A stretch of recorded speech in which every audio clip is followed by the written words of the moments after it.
Alright, so now you are preparing for departure. Well, you may be a domestic student, but you're out of state if you're talking about the United States. Or even in UK and other countries, maybe you're moving to a new city or a new state within your country. You have to know a few things here and there. The same applies to international students, even more so, because you're changing the entire country. Maybe you are flying 10,000 miles over the ocean to get to the location of your university, right? And so you have to keep in mind several things, because when I was doing my application cycle and I got admission to the university, now fair enough, I was focused a lot on financial aspects, I was focused on all of the legalities of the visa, but I totally did not think about the infrastructure, the accommodation. I did not know a lot of things about it, and I just kind of put my head down and I did everything. I flew to the US, and then boom, I realized there are so many problems I did not think of.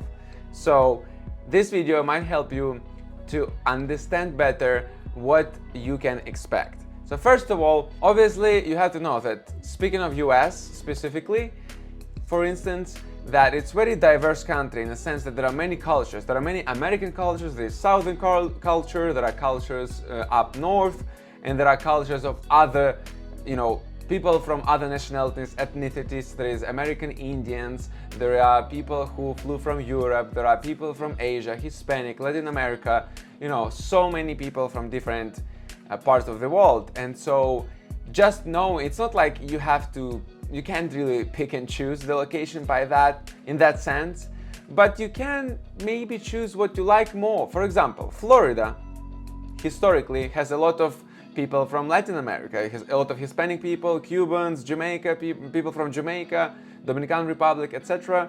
So maybe you are really into the culture that they have and you are so eager to explore it more and learn more, and you want to study in the location where you can hang out with so many people from that culture. Now that kind of flips back to your priorities and the benefits and the criteria you are choosing for a specific university, which we discussed way before in the beginning of this course.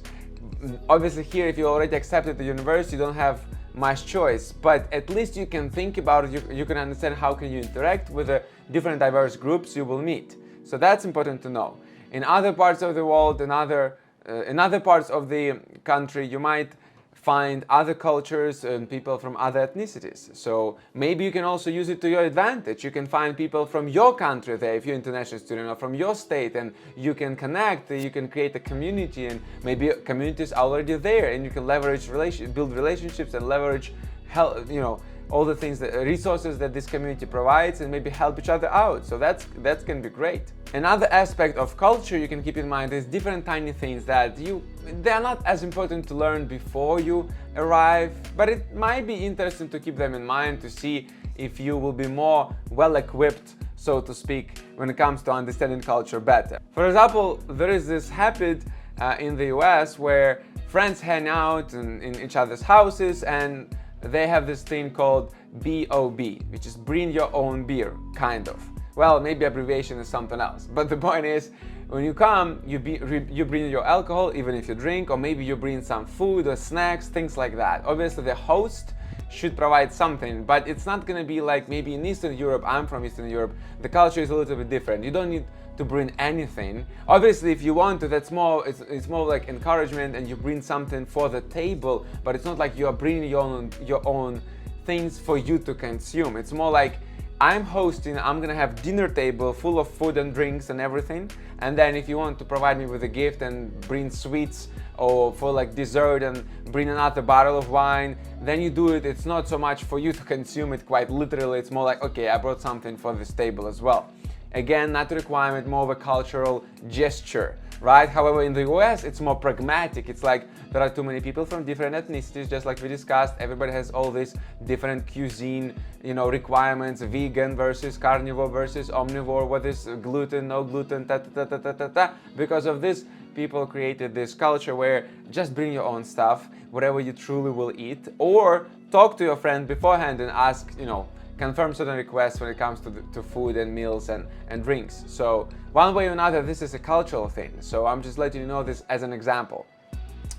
Another thing that you have to be aware of is the weather. Obviously, It seems like, oh, wait, I'm in my country, I'm in my state, and I'm here for like 20, 30 years, and I'm like, wait a second. So in other places there is different weather all year round, and so there are places that are in the south obviously have the sunshine and heat for 365 days, and there are places where it's all 4 seasons, and there are other places where it's like colder half of the year and it's a little bit warm another half. And then you have hurricanes and earthquakes. I know, US is pretty interesting when it comes to different geographical nuances here and climate, right?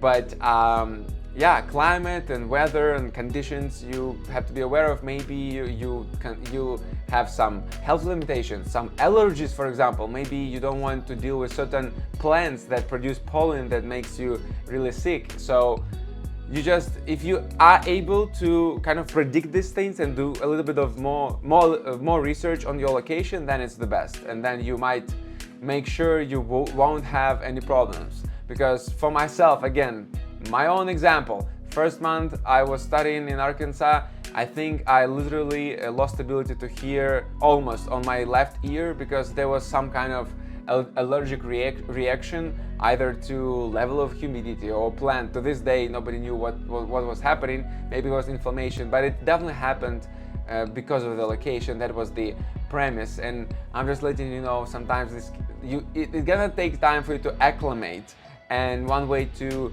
speed this up and to not have health problems, for example, is to know ahead of time and to make your research. Now, a few other things, again, it seems like it's so basic, but you don't think about it ahead of time. Food, right? I'm used to a particular cuisine for years, and then I come and like change my cuisine, like boom, like my body was responding not well during many months, and maybe the same will be in your situation. You might, you are used to a particular cuisine, and maybe you don't have like that much money to buy things and to I'm talking about like going to the restaurant and eat out. When you're in college years, it's kind of hard. Usually you will cook to keep your expenses lower. But then again, what happens is you might end up going into multiple places for groceries. You need to buy this item in Walmart, this item in Kroger, this item in Target. These are brand names of different US-based retail stores for groceries and things like that. So that's another challenge, right?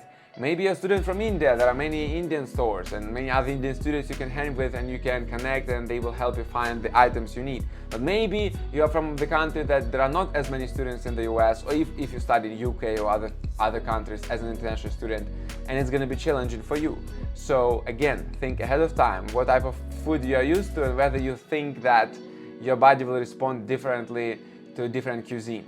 Because America in itself has lots of cuisines. Like there is southern food, there is lots of fast food. Obviously, I would not necessarily recommend to dive deep into fast food for your health reasons, right? But then there is Mexican food, there is Japanese.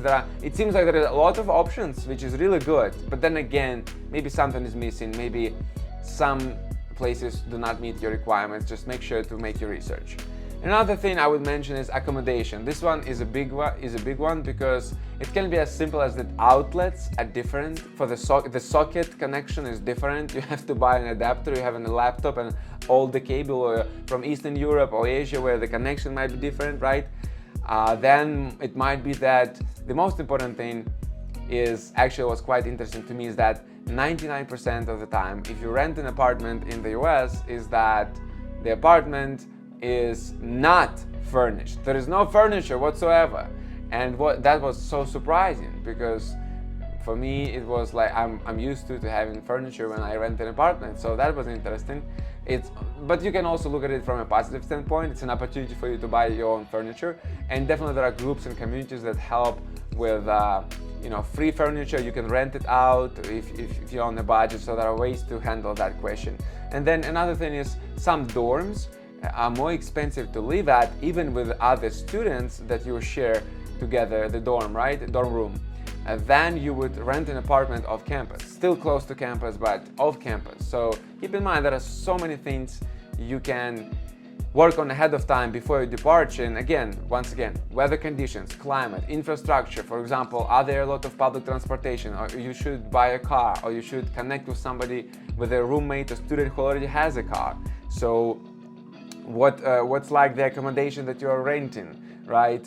What food is like, what culture are there, right? So all these things we don't think about because all we want is to apply, get an admission, get a scholarship.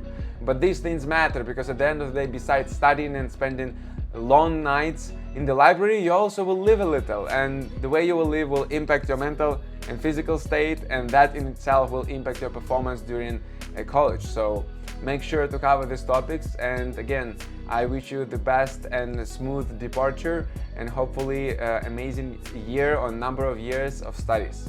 Hey everyone, thank you so much for stopping by and checking out this video. I want to make sure that you take the full value and you check out the course, since this video that's an excerpt from the course, and you will be able to learn everything you need from A to Z on how to get admitted to the best university, to the university of your dreams. So make sure to check out the course, click the link in the description, or see us somewhere popping up here and there. Thank you, and let's get to watching.